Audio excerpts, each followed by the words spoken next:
Music is what it is according to you, which is great. And that's why I love composition, because I get to share what I think music is.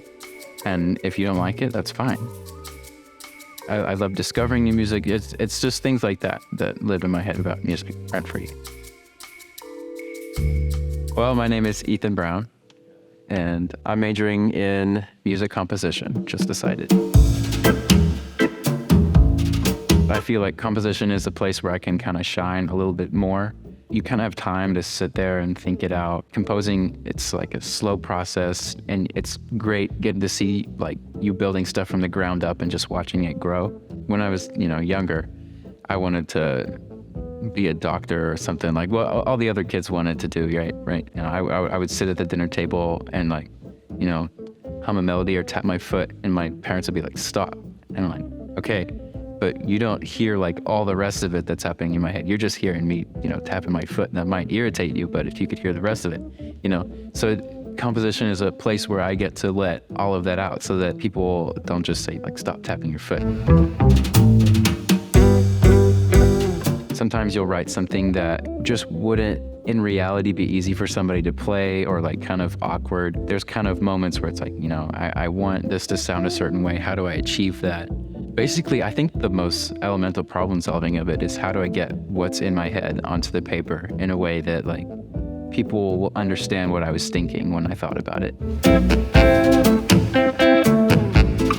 I think just Trinity's idea of go out and try a bunch of different stuff, it's helpful because then you get to go in all those doors and you can come out and close the door because you're like, yeah, that wasn't for me, and that's fine. And so I think what's great is that you get to do a whole process of elimination of like, this is what I want to do, this is what I don't. And so then when you're finally down to like your last couple doors, you close that last door and you're left with the one open. And you're like, all right, this is what I want to do. This is what I'd like to do. So this is my apron.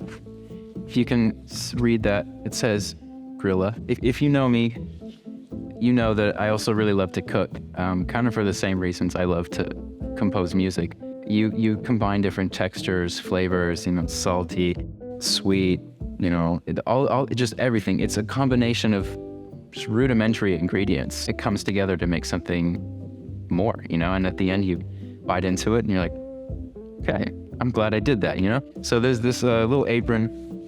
It's kind of just a reminder to me to like, just keep cooking, stay passionate, like get messy, mess up, if you don't have dirt on your apron, you're not cooking, So that's kind of what it is to me. My advice to you would be probably just keep trying different stuff, and listen to your gut. I think it's entirely a reasonable thing. It's not just some like primal thing you shouldn't listen to. You always should listen to your gut because it's right. So find those gut feelings and just know that they're true because they are.